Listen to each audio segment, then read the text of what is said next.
오늘은 베들레헴 패밀리라는 제목으로 함께 말씀을 나누려고 합니다. 벌써 5월이 되어 버렸네요. 참 빨리 갑니다. 5월은 특별히 가정의 달이다 이렇게 해서 우리 한국에서 지키고 있죠.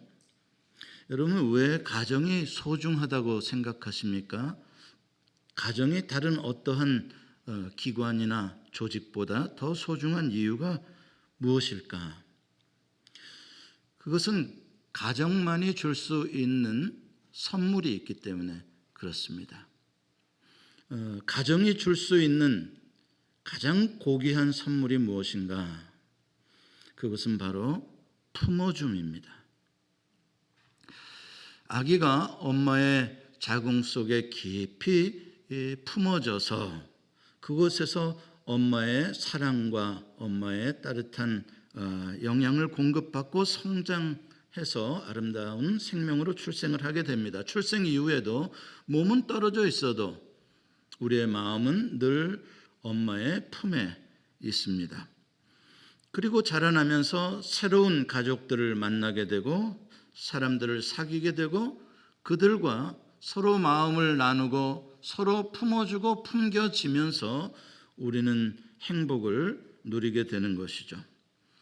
창세기에서 하나님이 천지를 창조하실 때 모든 게 다 보시기에 좋았는데 한 가지 보시기에 좋지 못한 것, 그것은 바로 사람이 독처하는 것이다.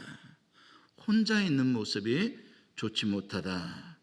그래서 하나님께서 하와를 만들어서 아담에게 주시고 연합하여 가정을 이루도록 그렇게 제도를 만들어 주셨습니다. 여러분 아시는 대로 하와를 만들 때 아담을 깊이 잠들게 하고 갈빗대를 취해서 만들었다라고 합니다. 갈빗대가 주는 상징적인 의미가 무엇이겠습니까? 가슴입니다. 품어줌입니다. 동등함입니다. 또 나와 동일한 또 다른 나로 그 사람을 받아들이기를 원하는, 이게 바로 하나님께서 우리에게 주시는 인간됨, 인간관계의 가장 소중한 의미입니다. 상대방을 존중하고 품어주고 또 다른 나라고 생각하면서 연합된 공동체를 이루는 것, 그것이 가정이고 하나님이 디자인하신 인간 공동체의 모습입니다. 그런 의미에서 우리가 혈연적인 가족은 아니지만 영적인 가족으로서 교회도 동일한 의미를 가지고 있습니다.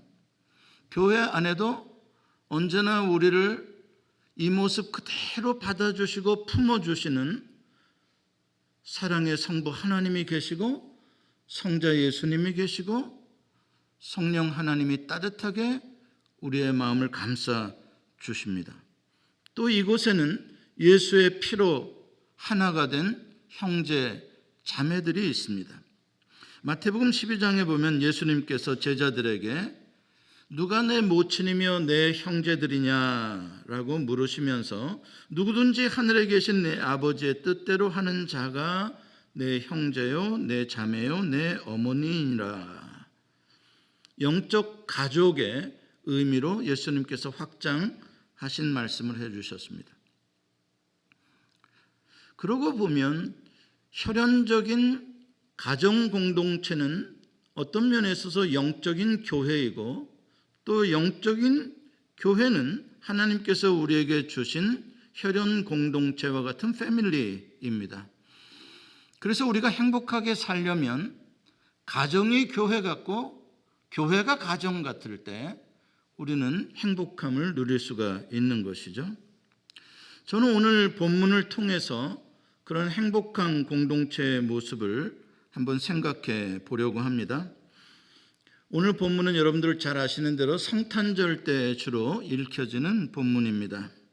예수님께서 탄생하실 때 예루살렘 헤롯 궁궐에서 큰 소동이 일어났다. 아니, 예루살렘 성 전체가 소동했다라고 말합니다. 왜 소동했나? 갑자기 동방에서 아주 먼 곳에서 귀한 손님들이, 박사들이라는 귀한 손님들이 예루살렘에 와가지고 유대인의 왕으로 나신 분을 찾는 것입니다. 당연히 왕궁에 와서 찾았겠죠. 이 보통 유대인의 왕이면 이런 사람이 오지도 않았습니다. 정말 위대한 유대인의 왕, 그의 위대한 별을 보았기 때문에 그렇게 경배하러 먼 거리에서 온 것입니다. 굉장히 이건 심각한 사건입니다. 그런데 문제는 헤롯 궁궐에서 낳은 왕자가 없는 거예요. 그런데 도대체 왕이 태어났다니, 이것은 헤롯 왕조의 종말을 고하는 그런 새로운 왕조가 탄생했다는 이야기로 들리는 거죠. 그래서 헤롯 대왕이 큰일 났다. 과연 어디에서 그런 유대인의 왕이 태어날 가능성이 있는가 조사를 하게 했어요. 그래서 대제사장들과 서기관들을 모아놓고 찾아봤더니 그들의 답이 유대인의 왕이 태어날 가능성이 가장 높은 곳은 바로 베들레헴이다. 왜 그런가 그랬더니 그들이 근거로 제시한 게 구약의 선지자가 예언을 했더라 이 말이죠. 바로 미가서 5장 2절에 있는 말씀입니다. 같이 한번 읽어봅시다. 시작. 유대 땅 베들레헴아, 너는 유대 고을 중에서 가장 작지 아니하도다. 내게서 한 다스리는 자가 나와서 내 백성 이스라엘의 목자가 되리라. 자, 그런데 우리는 궁금한 게 왜 하필 베들레헴이냐? 왜 메시아가 그곳에서 태어나냐? 많고 많은 고을들 가운데 왜 하나님께서 베들레헴을 선택하셨느냐라는 질문을 해보게 되는 것이죠. 왜냐하면 베들레헴은 그런 왕 메시아가 태어나기엔 너무나 형편없이 작은 시골 마을이기 때문에 그렇습니다. 여러분, 애틀랜타를 중심으로 해서 여러 가지 타운들이 있고 시티들이 있는데 가장 작은 타운의 이름을 아십니까? 이 애틀랜타 주변에 제퍼슨이에요? 그쪽은 애틀랜타라고 하기는 너무 먼 시골이죠. 아무튼 우리는 몰라요. 몰라요. 저도 그 타운이 어떤 타운인지 이름을 모르고요. 왜냐하면 중요하지 않은 타운이니까요. 그 뭐 작은 타운 이름 우리가 기억할 게 뭡니까? 그냥 다 그레이터 애틀랜타 그러죠. 그냥 가서 거기에 싸잡여서 들어갑니다. 그래서 우리도 수완이 예수만교회가 아니라 그냥 애틀랜타 예수만교회 이렇게 들어가는 거잖아요. 무슨 말이냐면 베들레헴이 그런 곳이다 이 말입니다. 베들레헴을 찾으려면 예루살렘을 찾아야 돼요. 예루살렘의 위성 타운이기 때문에 예루살렘에서 한 20里길 정도 동북쪽으로 떨어진 작은 시골 마을이에요. 몇 가구 안 돼요. 그럼 그쪽에 뭘 하는 거냐? 그 마을의 주요 산업이라는 건 목축업인데 그것도 주인은, 그 짐승들의 주인은 예루살렘의 부자들이에요. 예루살렘의 부자들이 성전에서 우리가 제사를 드릴 때 쓰는 제물로 짐승을, 양과 염소와 짐승을 기르는데 그 위탁을 예루살렘에서 가까운 베들레헴 사람들에게 맡긴 거예요. 그래서 베들레헴 사람들은 주로 목축업을 종사하는데, 그래서 예수님께서 태어나실 때 성탄절에 천사가 누구에게 나타나요? 한밤중에 베들레헴의 바깥에서 양을 치던 목자들에게 나타났다, 이렇게 말하고 있죠. 자, 어쨌든 간에 베들레헴은 그렇게 작은 마을인데 어떻게 그곳에서 메시아가 태어나냐라고 우리가 보니까 여러분과 제가 쉽게 알 수 있는 한 가지 이유는 그곳이 바로 다윗 왕의 고향이기 때문에 그래요. 다윗 왕이 거기서 태어나고 자란 거예요. 여러분 아시잖아요. 사무엘상 16장에 하나님께서 다윗을 선택할 때 선지자 사무엘을 이새가 살고 있는 베들레헴에 가서 내가 택한 자에게 기름을 부으라. 그런데 그게 바로 다윗이었잖아요.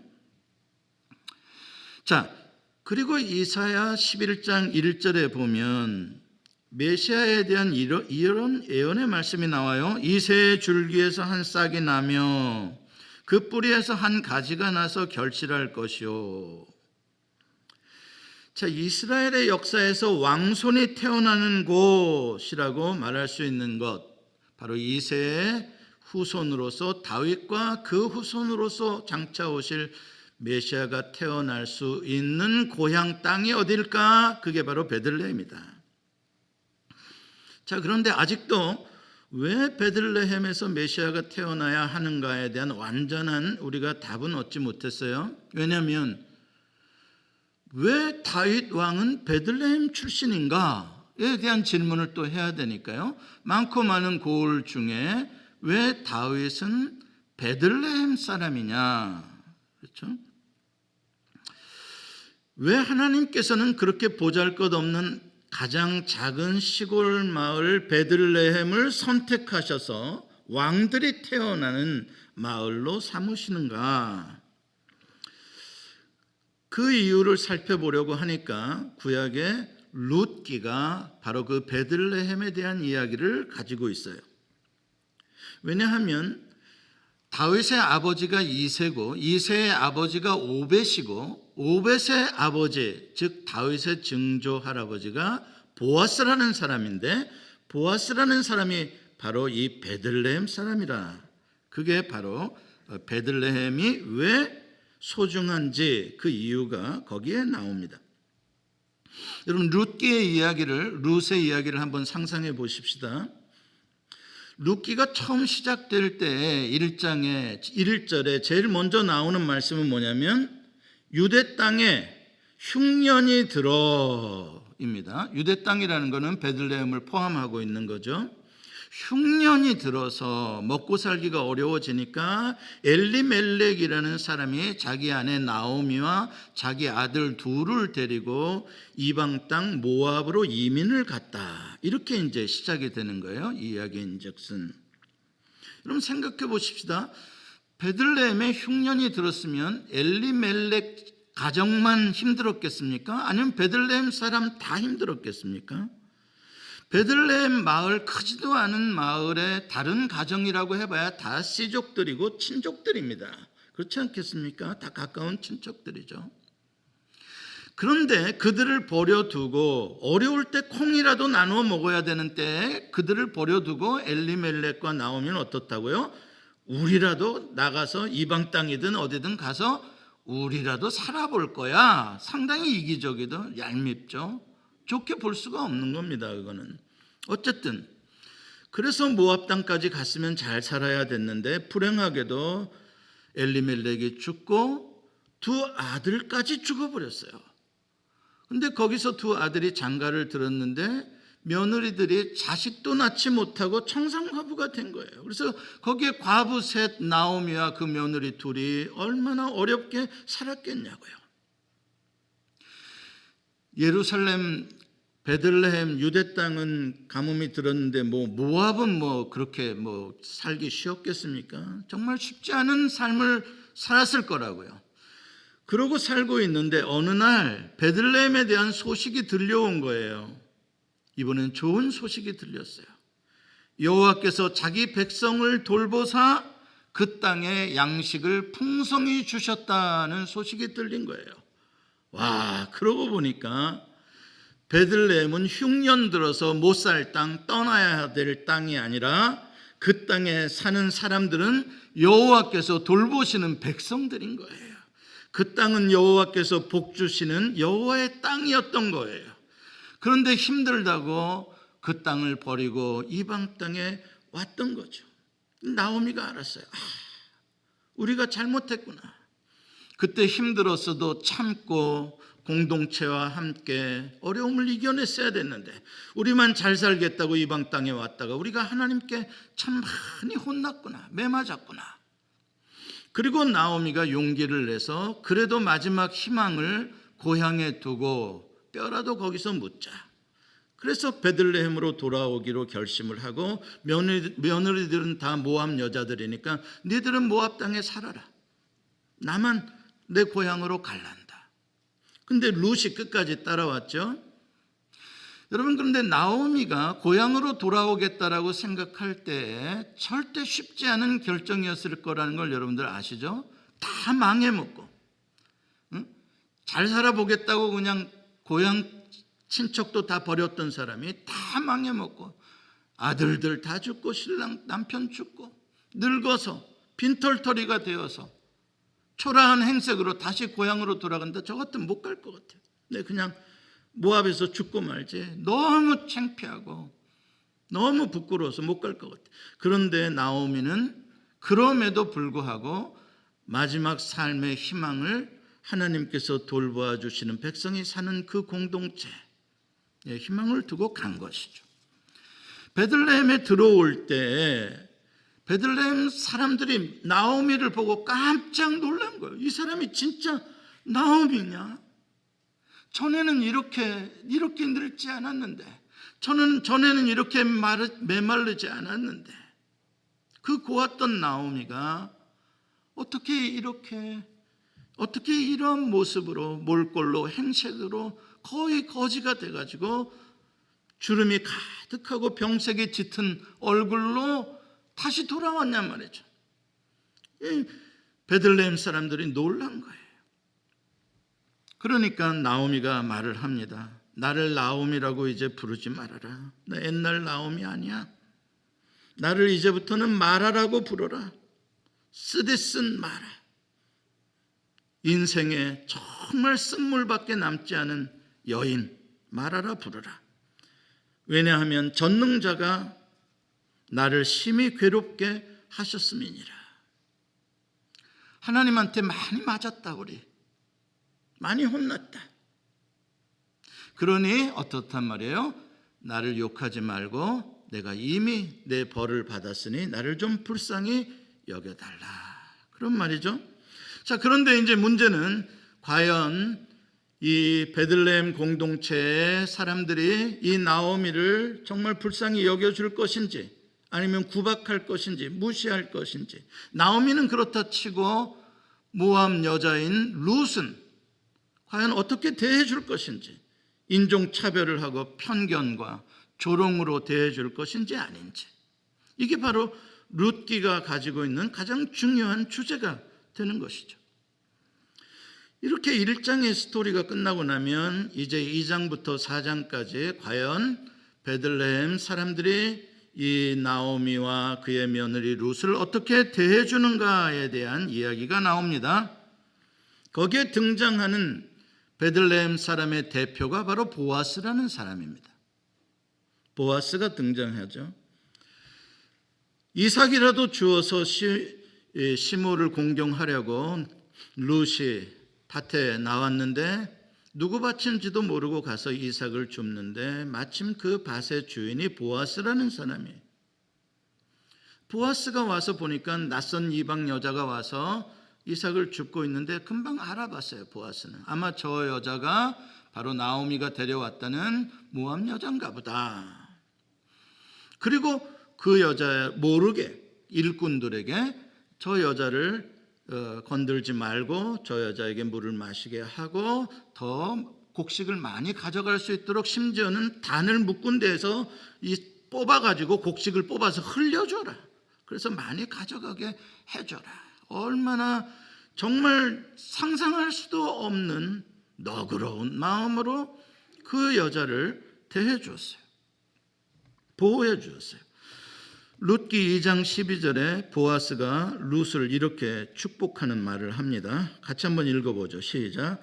여호와께서 내게 행한 일에 보답하시기를 원하며 이스라엘의 하나님 여호와께서 그의 날개 아래 보호를 받으러 온 내게 온전한 상 주시기를 원하노라.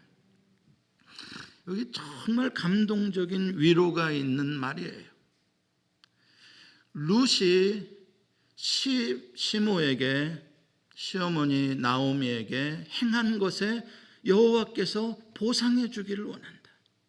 그러니까 룻이 자기의 삶을 다 희생해 가면서 자기 고향을 떠나서 자기는 예루살렘에 오면 이방 여자인데 그럼에도 불구하고 아무 기댈 것도 없는 이 시어머니를 봉양하기 위해서 왔단 말이죠. 그건 정말 헤세드예요.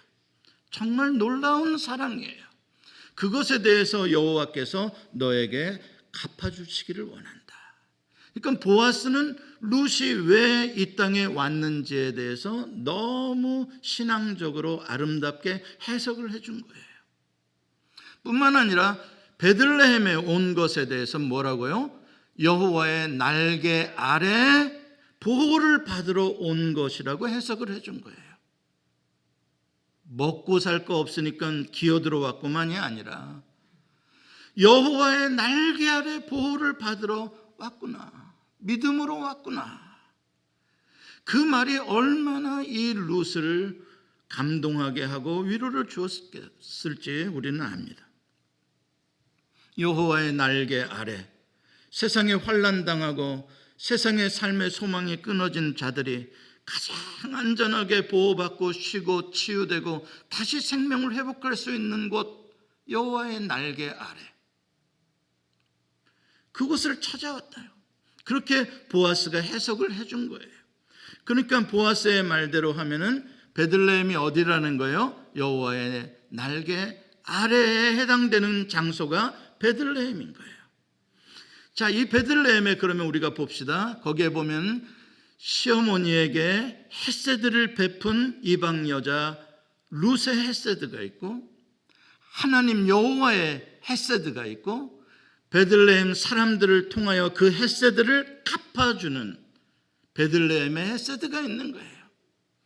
이 헤세드가 하나의 공동체가 되어져 있는 곳, 바로 그것이 베들레헴이란 말이죠. 그리고 보아스는 베들레헴의 대표로서 여호와의 헤세드를 실현시키는 통로가 되는 사람이고요. 저는 여러분들이 여호와의 헤세드를 유통하는 통로가 되시기를 바랍니다. 보아스와 같은 사람, 품어주는 사람, 너그러운 사람, 좋게 해석해주는 사람, 너무 아름답죠? 마침내 이야기를 보면 보아스가 룻을 아내로 맞이합니다. 정말 박수라도 쳐주고 싶어요. 그리고 오벳이라는 아들을 낳게 됩니다. 정말 오벳은 헤세드의 열매예요. 헤세드, 이 헤세드, 저 헤세드, 모든 헤세드의 열매로 얻은 아들이에요. 룻기 4장 14절과 15절에 보면 베들레헴 여자들이 나오미에게 찾아가서 오벳을 안고 있는 손자를 안고 있는 나오미를 찾아가서 이렇게 말을 해요. 같이 한번 읽어봅니다. 시작. 여인들이 나오미에게 이르되 찬송할지로다. 여호와께서 오늘 내게 기업 물을 자를 없게 하지 아니하셨도다. 이 아이의 이름이 이스라엘 중에 유명하게 되기를 원하노라. 이는 내 생명의 회복자이며 내 노년의 봉양자라. 곧 너를 사랑하며 7 아들보다 귀한 내 며느리가 낳은 자로다. 은혜로워요? 안 은혜로워요? 이 말이 참 은혜롭죠. 저는 이 여인들이 한 이 4장 14절과 15절의 이 말씀 속에 왜 베들레헴이 다윗 왕이 태어나는 곳이고 왜 베들레헴이 사랑의 왕 그리스도 예수가 태어나는 곳인지에 대한 답을 얻어요. 아, 이런 동네구나. 여기가 이런 동네란 말이에요. 그럼 생각해 보십시다. 보아스는 아주 유력하다는 말은요, 부유하고요, 사회적인 존경을 받고 있는 사람을 유력하다 이렇게 말하거든요. 유력한 남자였어요. 그러니까 베들레헴을 대표할 만한 그런 훌륭한 인물이라 이 말입니다. 얼마나 인격적으로도 뛰어난 인물이며 신앙적으로도 위대한 인물인지 몰라요. 땅도 넓어요. 일꾼도 많아요. 그런데 보아스가 총각이래요. 베들레헴 여자들이 눈이 뼈죠. 어떻게 세상에 그렇게 훌륭한 넘버원 신랑감을 놔뒀단 말입니까? 노총각이 되도록. 그럴 리가 있겠습니까? 그렇죠? 네, 갑순이도 또 을순이도 왜 보아스에게 안 했겠습니까? 그런데 보아스가 다 거절했단 말이에요. 그러니까는 이제 그러고서는 이제 갑순이도 을순이도 다 시집가면서 보았겠죠. 저는 얼마나 좋은 여자 만나 장가 가는지 두고 보자. 그랬는데 장가 안 갈 듯이 늙어가던 노총각이 장가를 간 거예요. 누구랑요? 이방 여자. 그것도 한 번 남편이 죽은 여자. 오, 세상 어머머머머머. 이게 무슨 일이래, 이게 무슨 일이래. 룻이 꼬리쳤지, 저거 꼬리쳤지. 나옴이랑 시어머니랑 둘이 먹고 살 일 없으니까 어떻게 하면은 보아스를 어떻게 해보려고 아마 작전 짰지. 그냥 우연히 간 밭이 아니야. 다 이미 알고 간 밭이야. 응? 저녁에 아무도 없을 때 그 밭에 뭐 텐트에 들어갔다며. 이게 정상이에요. 이게 정상. 이렇게 말해야 그게 정상이라고.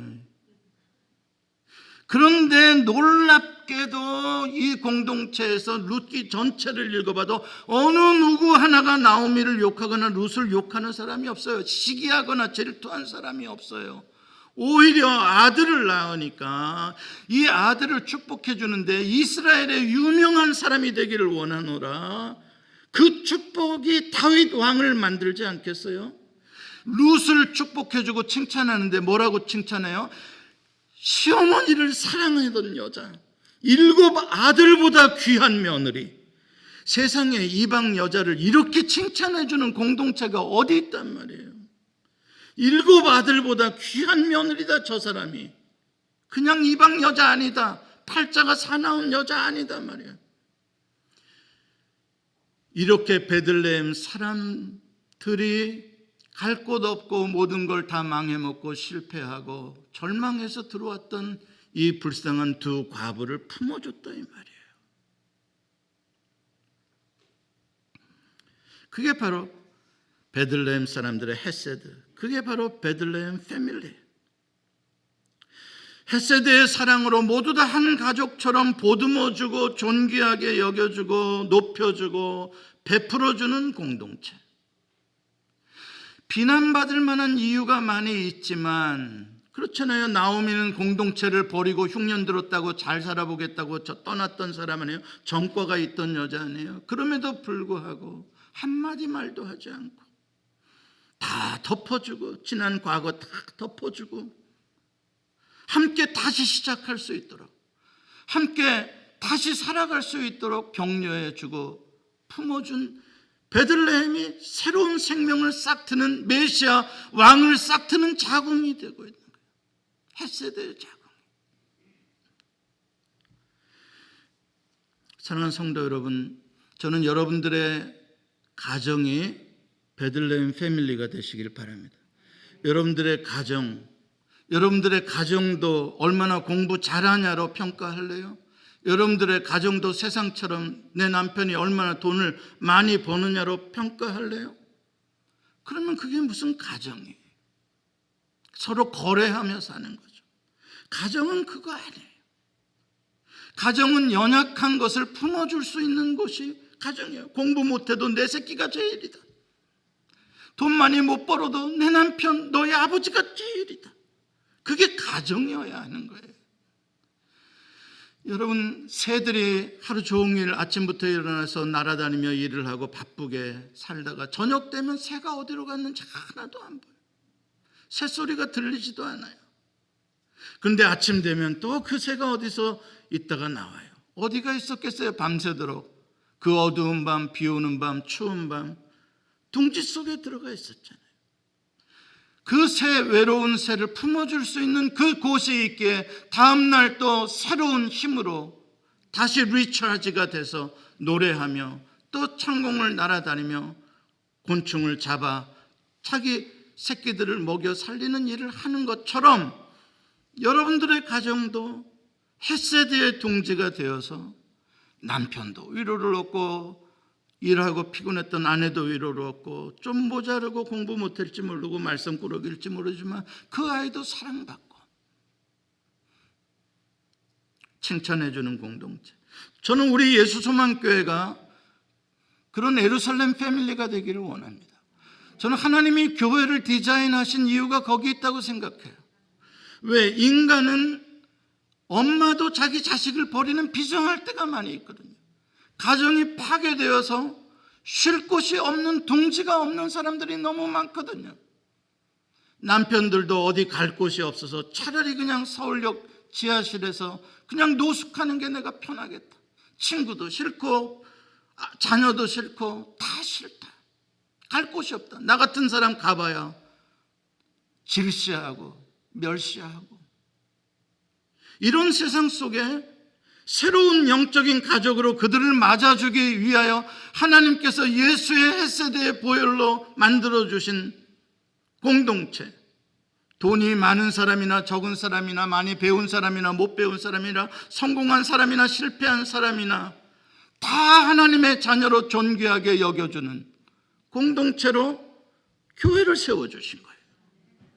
교회가 그 역할을 할 수 없다면 가정이 파괴된 사람들 정말 갈 곳이 없어요. 그래서 그 아이들이 조폭, 마피아 패밀리로 들어가는 거예요. 마귀 패밀리로 들어가는 거예요. 그나마 그쪽에 가서 위로를 받아보려고요.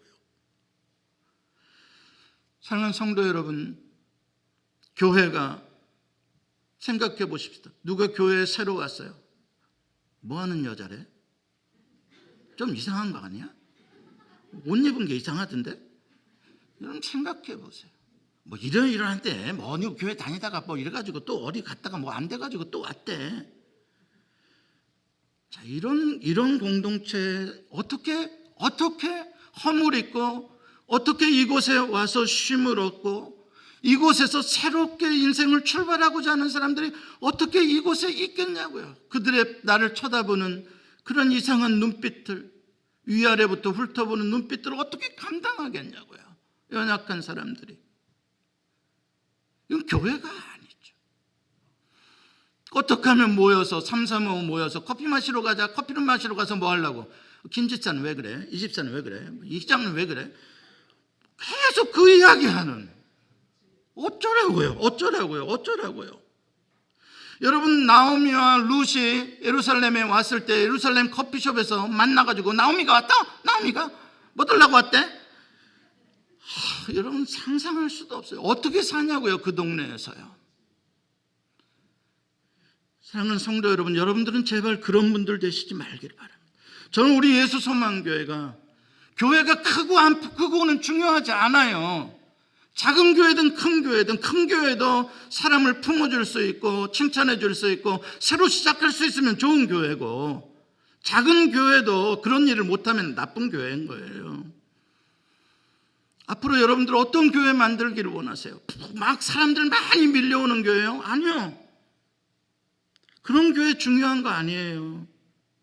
정말 이 사회에 희망 없고 나오미처럼 룻처럼 마지막 희망을 하나님의 날개 아래에 들어와서 보호받고 살아보고자 하는 사람들이 와서 존중받고 그들의 허물이 가려지고, 캘라 그러지 말고 뭐 했냐고 물어보지 말고, 뭐 수사관도 아닌데 뭘 그렇게 따지고 물어보고 뭐 몇 번째 결혼이야 뭐 하지 말란 말이야. 좀 품어주고 잘 오셨습니다. 우리 같이 은혜 받고 사랑 안에서 커보십시다. 여러분과 저가 그런 공동체로 세워지기를 원합니다. 기도하시겠습니다.